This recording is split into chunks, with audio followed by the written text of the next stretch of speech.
Hello welcome to गाइडली। तो आज के इस वीडियो में हम बात करेंगे जो IBPS RRB PO and IBPS RRB clerk के आपके जो नोटिफिकेशन है वो आपको कब देखने को मिलेंगे। एग्जाम डेट्स ऑलरेडी आ चुके हैं, एग्जाम डेट्स अगस्त में है।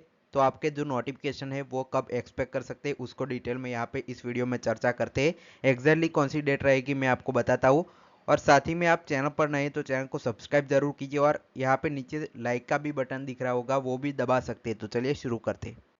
तो यहाँ पे हम देख लेते हैं जो आपका आईबीपीएस आरआरबी पीओ का एग्जामिनेशन होता है एवरी ईयर, वो आपका अगस्त से स्टार्ट होता है। अगस्त में प्रीलिम्स एग्जाम होते हैं और उसका जो नोटिफिकेशन है वो जून फर्स्ट वीक में आपको देखने को मिल जाता है रेगुलरली।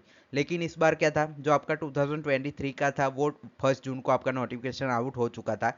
लेकिन इस बार अभी तक ये आउट नहीं हुआ। तो इसके पीछे का रीज़न क्या है, तो अभी इलेक्शन चल रही है, इलेक्शन का आज रिजल्ट आ जाएगा। इसके बाद आपके जो फर्स्ट वीक ऑफ जून में आपका जो नोटिफिकेशन है वो देखने को मिल जाता है। तो आपका इलेक्शन आज खत्म हो जाएगा, तो आप मान के चलिए 5, 6, 7, 8 इन चारों डेट्स में से एक को आपका जो आईबीपीएस आरआरबी पीओ क्लर्क का नोटिफिकेशन आपको देखने को मिल जाएगा।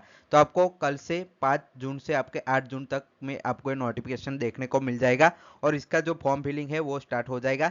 और जिसको पता नहीं है कि आपकी जो एग्जाम डेट्स क्या है तो ये वो मैं यहाँ पे बता देता हूँ। देखिए, आरआरबी जो क्लर्क है और पीओ है उनकी जो प्रीलिम्स एग्जाम है वो यहाँ पे आप देख सकते हैं। इन सारी डेट्स में सबसे पहले पीओ की एग्जाम होती है तो पीओ की होगी, इसके बाद इन सारी डेट्स को यहाँ पे क्लर्क की होगी। इसके बाद देखिए मेंस एग्जामिनेशन कब है, तो आपका मेंस एग्जाम स्केल 1 का यहाँ पे 29/9 को होगा और जो ऑफिस असिस्टेंट का है वो 6 अक्टूबर को यहाँ पे देखने को मिल जाएगा। तो ये था लेटेस्ट वाला अपडेट जो आपका नोटिफिकेशन के रिगार्डिंग। आपको ये वीडियो कैसा लगा कमेंट सेक्शन में जरूर बताइए। Finally thanks for watching.